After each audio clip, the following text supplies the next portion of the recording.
بسم اللہ الرحمن الرحیم۔ انس بن مالک رضی اللہ عنہ سے روایت ہے، انہوں نے کہا کہ ابو طلحہ رضی اللہ عنہ نے میری والدہ ام سلیم رضی اللہ عنہما سے کہا کہ میں نے رسول اللہ صلی اللہ علیہ وسلم کی آواز سنی تو آپ کی آواز میں بہت ضعف معلوم ہوا۔ میرا خیال ہے کہ آپ بہت بھوکے ہیں، کیا تمہارے پاس کچھ کھانا ہے؟ انہوں نے کہا جی ہاں۔ چنانچہ انہوں نے جو کی چند روٹیاں نکالیں، پھر اپنی اوڑھنی نکالی اور اس میں روٹیوں کو لپیٹ کر میرے ہاتھ میں چھپا دیا اور اس اوڑھنی کا دوسرا حصہ میرے بدن پر باندھ دیا۔ اس کے بعد رسول اللہ صلی اللہ علیہ وسلم کی خدمت میں مجھے بھیجا۔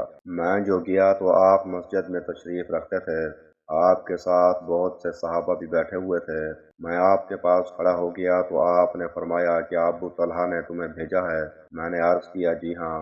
آپ نے دریافت فرمایا کچھ کھانا دے کر؟ میں نے عرض کیا جی ہاں۔ جو صحابہ آپ کے ساتھ اس وقت موجود تھے ان سب سے آپ نے فرمایا کہ چلو اٹھو۔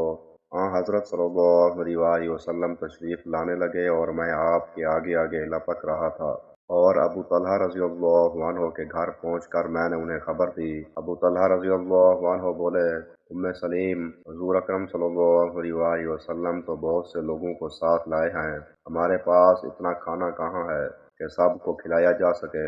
ام سلیم رضی اللہ عنہا نے کہا، اللہ اور اس کے رسول صلی اللہ علیہ وسلم زیادہ جانتے ہیں، ہم فکر کیوں کریں؟ خیر، ابو طلحہ آگے بڑھ کر حضرت صلی اللہ علیہ وسلم سے ملے۔ اب رسول اللہ صلی اللہ علیہ وسلم کے ساتھ وہ بھی چل رہے تھے۔ گھر پہنچ کر آپ نے فرمایا، ام سلیم، تمہارے پاس جو کچھ ہو یہاں لاؤ۔ ام سلیم نے وہی روٹی لا کر آپ کے سامنے رکھ دی۔ پھر حضرت صلی اللہ علیہ وسلم کے حکم سے روٹیوں کا چورا کر دیا گیا۔ ام سلیم رضی اللہ عنہا نے کپی نچوڑ کر اس پر کچھ گھی ڈال دیا اور اس طرح سالن ہو گیا۔ آپ نے اس کے بعد اس پر دعا کی جو کچھ بھی اللہ تعالیٰ نے چاہا۔ پھر فرمایا 10 آدمیوں کو بلا لو۔ انہوں نے ایسا ہی کیا۔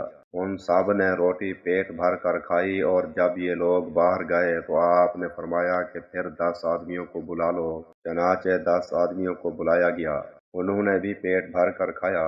جب یہ لوگ باہر گئے تو حضرت صلی اللہ علیہ وسلم نے فرمایا کہ پھر 10 ہی آدمیوں کو اندر بلا لو۔ انہوں نے ایسا ہی کیا، اور انہوں نے بھی پیٹ بھر کر کھایا۔ جب وہ باہر گئے تو آپ نے فرمایا کہ پھر 10 آدمیوں کو دعوت دے دو۔ اس طرح سب لوگوں نے پیٹ بھر کر کھانا کھایا۔ ان لوگوں کی تعداد 70 یا 80 تھی۔ صحیح بخاری، حدیث نمبر 3578۔